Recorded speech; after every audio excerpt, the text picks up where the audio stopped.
Assalamualaikum warahmatullahi wabarakatuh.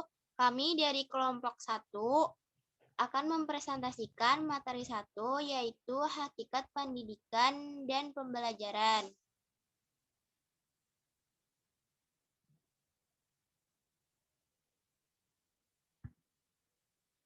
Pada pengertian pendidikan akan dijelaskan oleh Putri Septiani. Dipersilakan.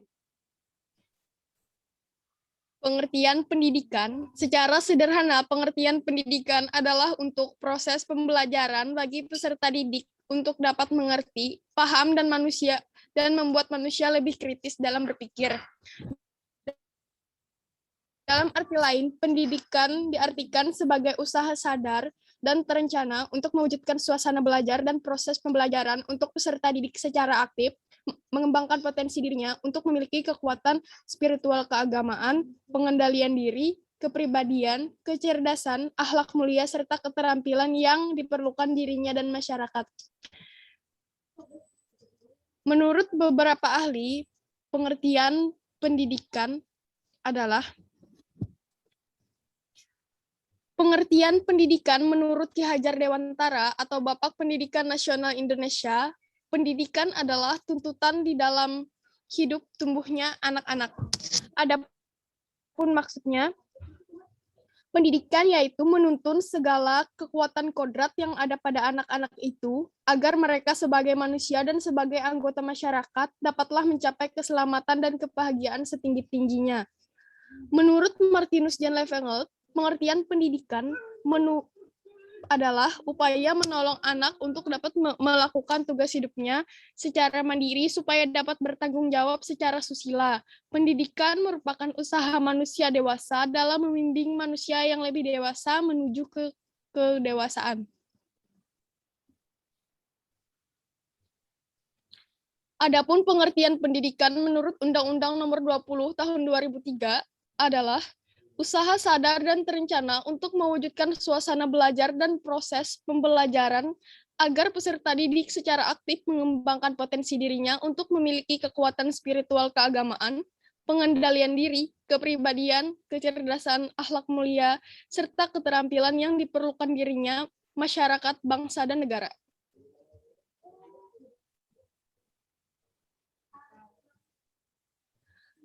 Adapun pengertian menurut Kamus Besar Bahasa Indonesia, yakni satu sistem evaluasi untuk tiap-tiap individu untuk meraih pengetahuan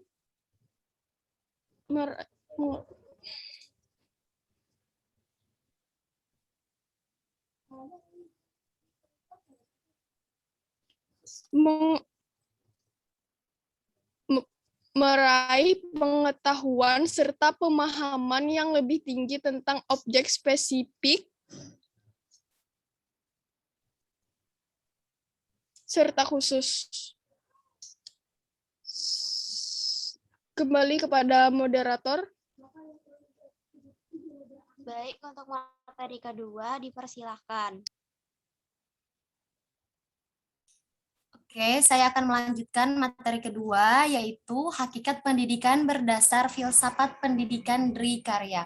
Hakikat pendidikan menurut Dri Karya adalah mendidik dan dididik, merupakan perbuatan fundamental, yaitu mengubah dan menentukan hidup manusia.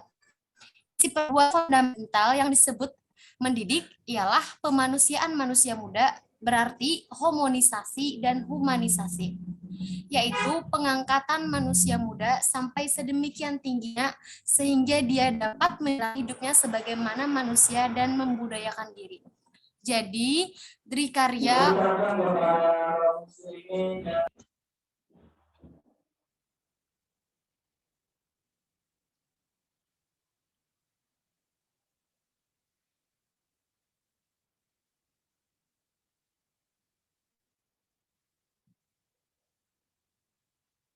Lanjut, Kak.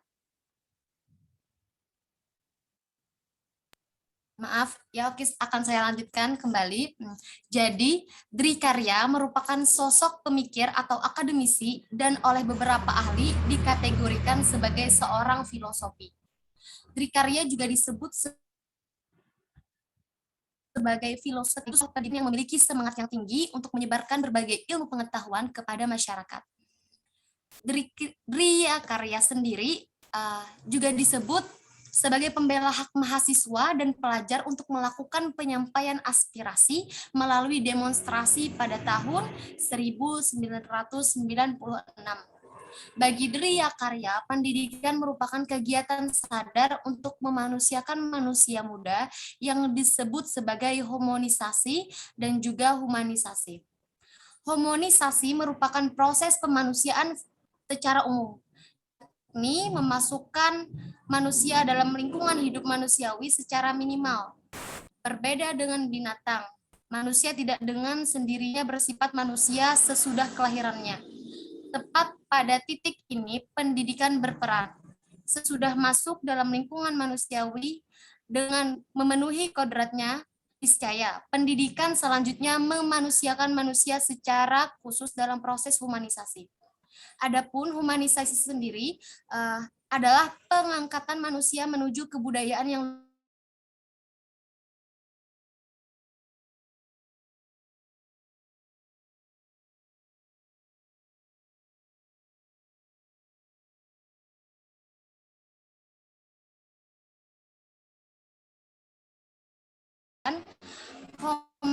hominisasi tidak terwujud tanpa humanisasi.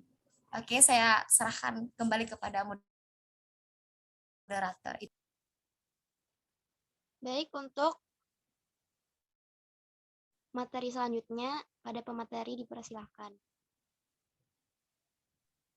Oke, unsur-unsur pendidikan. Apa saja unsur pendidikan ditinjau dari berbagai aspek. Secara umum, terdapat 7 unsur dalam pendidikan yang meliputi peserta didik, pendidik, interaksi edukatif, tujuan pendidikan, materi pendidikan, alat dan metode pendidikan, serta lingkungan pendidikan. Berikut penjelasan unsur-unsur pendidikan selengkapnya.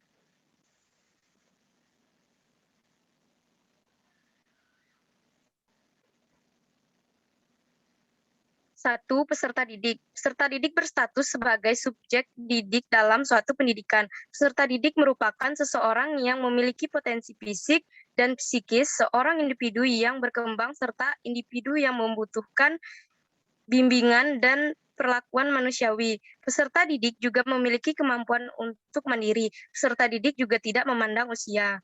2. Pendidik. Pendidik adalah orang yang bertanggung jawab terhadap pelaksanaan pendidikan dengan sasaran peserta didik.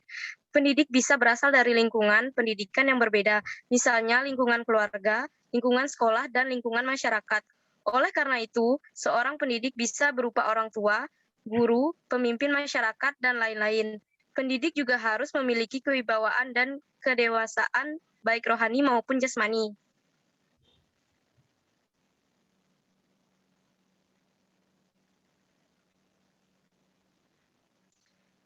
3. Interaksi edukatif. Interaksi edukatif adalah komunikasi timbal balik antara peserta didik dengan pendidik yang terarah kepada tujuan pendidikan. Pencapaian tujuan pendidikan secara optimal ditempuh melalui proses berkomunikasi intensif dengan manipulasi isi, metode, serta alat-alat pendidikan. Ketika pendidik memberi bahan ajar berupa materi pelajaran dan contoh-contoh, diharapkan adanya respon yang baik dari para peserta didik dengan tetap menjunjung sifat saling menghargai satu sama lain. Saya kembalikan ke moderator. Baik, untuk pemateri selanjutnya dipersilahkan.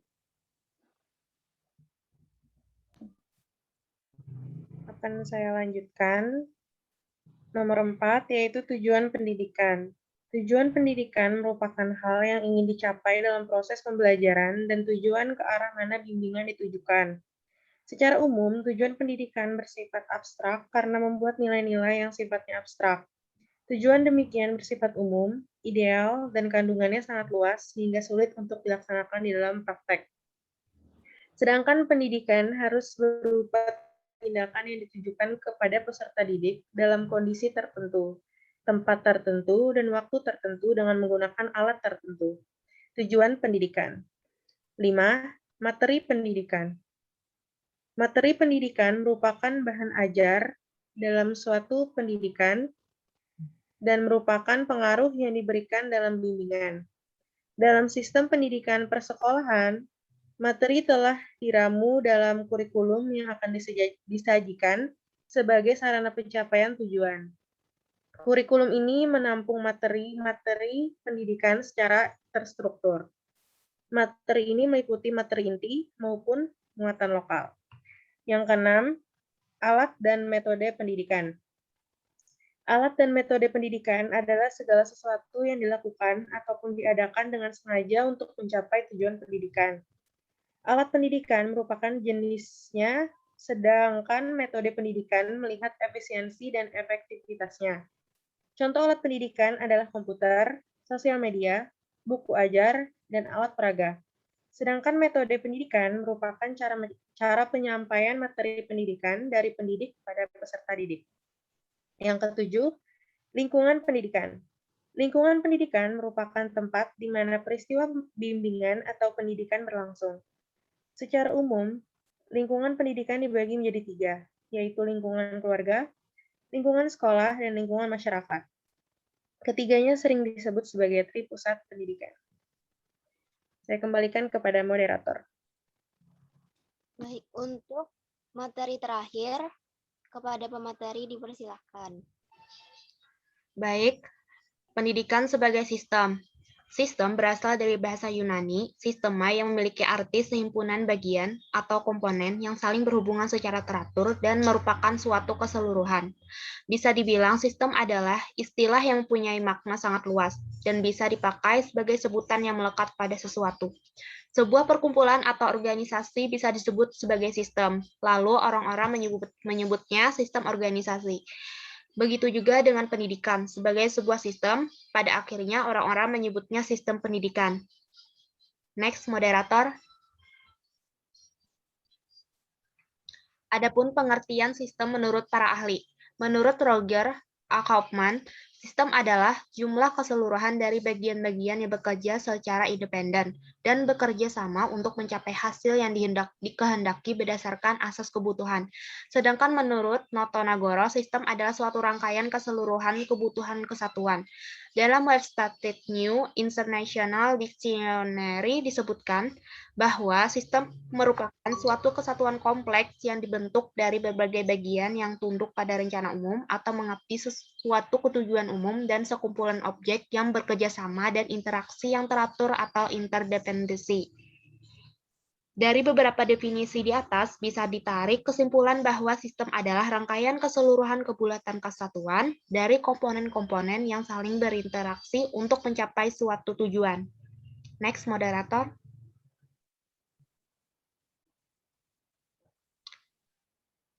Terima kasih.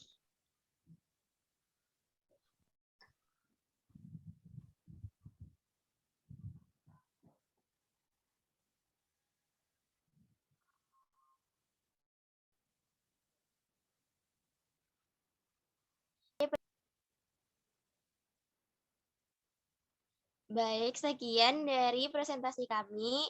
Kami ucapkan terima kasih. Jikalau ada pertanyaan, maka silahkan tanyakan. Bisa melalui WA ataupun pada saat kelas berlangsung. Terima kasih. Assalamualaikum warahmatullahi wabarakatuh.